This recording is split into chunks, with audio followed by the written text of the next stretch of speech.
Halo, perkenalkan nama saya Grace. Saya adalah mahasiswa dan saya beragama Buddha. Shalom, perkenalkan nama saya Ninda Liani, saya seorang guru dan saya beragama Kristen.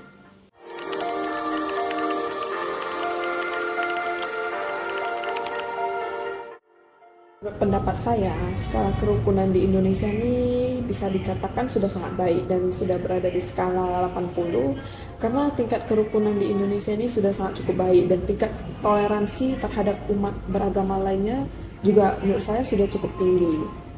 Karena seperti pada contohnya kemarin perayaan Hari Waisak di bulan Mei di Candi Borobudur itu bukan hanya umat-umat Buddha yang ikut merayakan perayaan tersebut, tetapi juga dari umat dari beragama lain juga turut serta mengikuti perayaan yang ada di Candi Borobudur pada Hari Waisak tersebut.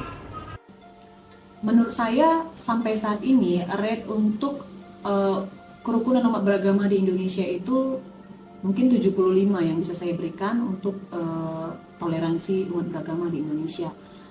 Karena melihat bagaimana Indonesia saat ini sudah cukup bagus soal toleransi antara umat beragama yang satu dengan umat beragama yang lain. Tapi harapan saya ke depannya mungkin masih bisa untuk ditingkatkan lagi, khususnya untuk agama-agama yang minoritas di Indonesia. Secara pribadi saya adalah seorang guru yang beragama Kristen di sekolah yang dimana mayoritasnya itu adalah Muslim. Nah, ada perbedaan, tetapi di situ saya juga tetap dihargai. Agama saya juga tidak pernah disinggung atau saya juga tidak pernah menyinggung agama yang lain. Ada saling toleransi di dalamnya, saling menghargai di dalamnya. Dan di daerah di mana saya beribadah juga tidak pernah mengalami kendala apapun karena kami cukup bebas dalam beribadah. Setiap kali ada acara-acara pun semuanya bebas, dan memang agama yang lain pun seperti itu gitu. Jadi tidak pernah mengalami kendala yang berarti, dan saya melihat toleransi beragama di daerah saya cukup bagus sampai saat ini, dan harapan saya juga ke depannya mungkin bisa lebih baik lagi.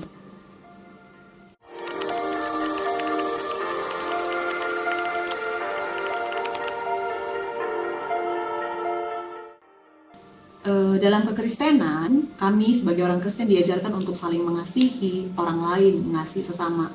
Dan itu tertulis di dalam kitab Matius 22 ayat 37 sampai dengan 39. Selain kita harus mengasihi Allah, mengasihi Tuhan, kita juga harus mengasihi sesama kita seperti kita mengasihi diri kita sendiri.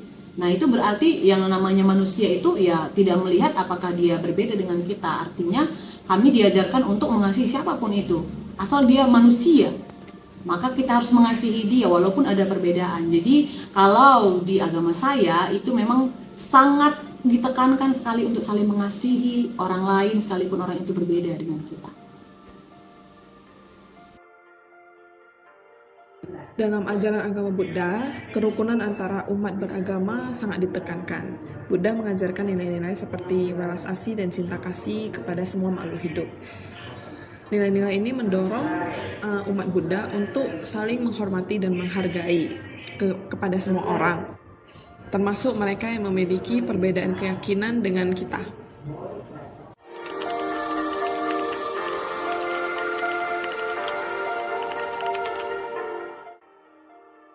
Cara menciptakan suasana kehidupan beragama yang harmonis di lingkungan masyarakat yang heterogen adalah dengan cara menghormati setiap adanya perayaan hari raya besar yang dilakukan oleh umat-umat beragama lainnya. Cara lain adalah seperti tetap menjaga silaturahmi dengan tetangga, teman maupun rekan kerja yang berbeda agama dengan kita. Tetap menolong orang lain yang tertimpa musibah walaupun dia berbeda kepercayaannya kepada kita, tidak merusak tempat ibadah umat beragama lain. Kalau saya ditanya bagaimana cara menciptakan kehidupan yang harmonis antara umat beragama, apalagi di lingkungan yang heterogen saat ini, ya yang pastinya kita sebagai manusia harus punya kesadaran dari diri kita sendiri bahwa kita harus saling menghargai, menghormati kepercayaan orang lain berbeda dengan kita.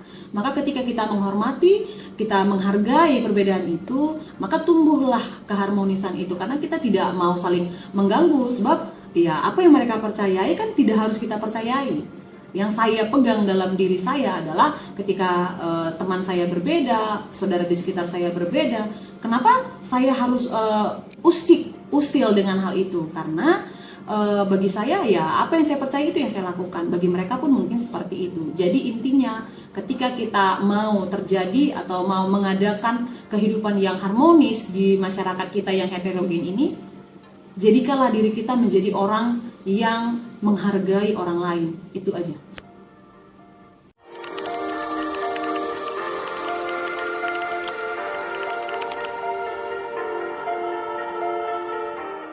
Saya percaya setiap agama di Indonesia itu mengajarkan kebaikan di agamanya dan tidak untuk merusak orang lain, tidak untuk mengganggu orang lain. Keberadaan agama itu kan supaya orang-orang itu hidup benar. Jadi kalau umatnya paham betul bagaimana seharusnya menjadi orang yang beragama dan bisa saling menghargai satu dengan yang lainnya, punya rasa toleransi terhadap orang lain, maka niscaya akan nyata ya bahwa di Indonesia ini atau di dunia akan ada hidup rukun antara satu yang lainnya walaupun dalam perbedaan. Intinya adalah jika kita sebagai umat menjadi umat yang bijak, maka kita pasti mengerti dan paham bahwa tidak perlu mengganggu orang lain, tidak perlu mengusik orang lain supaya agama kita kelihatan benar, supaya kita jadi umat yang kelihatan lebih baik dari orang lain. Karena selalu dikatakan bahwa ya sudah anggap saja agamamu, agamaku, kepercayaanku.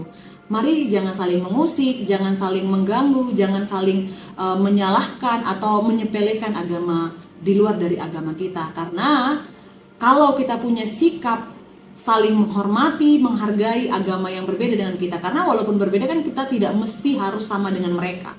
Kita tidak diajak serta-merta untuk bisa harus sama seperti mereka. Artinya adalah ya sudah, mari sama-sama hargai dan hormati orang lain. Kalau kamu tidak mau diusik, jangan usik orang lain. Kalau kamu tidak mau diganggu, jangan ganggu orang lain. Hidup kita pasti rukun.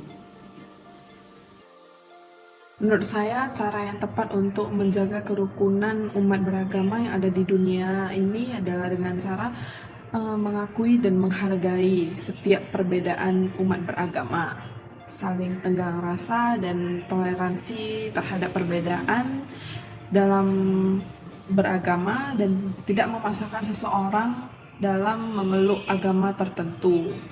Juga umat beragama masing-masing diberi kebebasan beribadah sesuai dengan agama dan ajarannya masing-masing.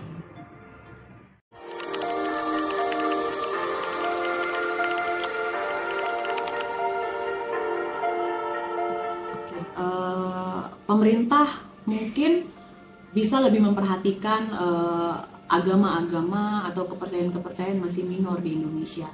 Seperti yang saya bilang tadi, di daerah saya mungkin hari ini ibadah itu sangat bebas sekali, mau dia agama apapun. Tapi mungkin saja di salah satu daerah di Indonesia, daerah yang kita tidak tahu di mana, itu ada agama-agama yang minor atau bahkan yang mayor juga yang berada di tempat yang dimana mereka jadi minoritas.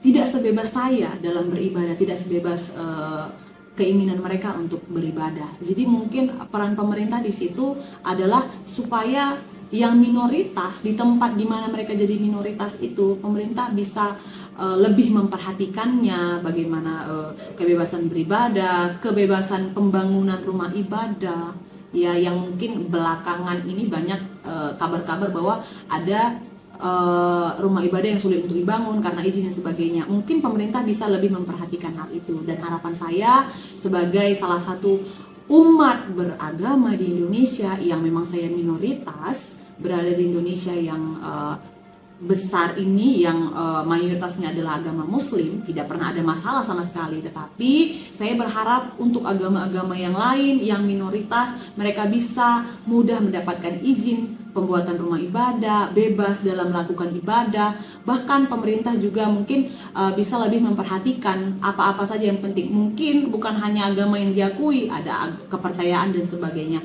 Mungkin bisa lebih diperhatikan lagi ke depan. Menurut pendapat saya, peran pemerintah dalam menciptakan kerukunan beragama untuk setiap warganya adalah dengan melindungi setiap penduduknya yang sedang melaksanakan ajaran agamanya dan kepercayaannya masing-masing selama ajaran tersebut tidak bertentangan dengan peraturan perundang-undangan dan tidak menyalahgunakan atau menodai agama serta tidak mengganggu ketentraman dan ketertiban umum, sehingga penduduk yang sedang melaksanakan ajaran agamanya dapat melaksanakan ajaran agamanya dengan aman dan rukun.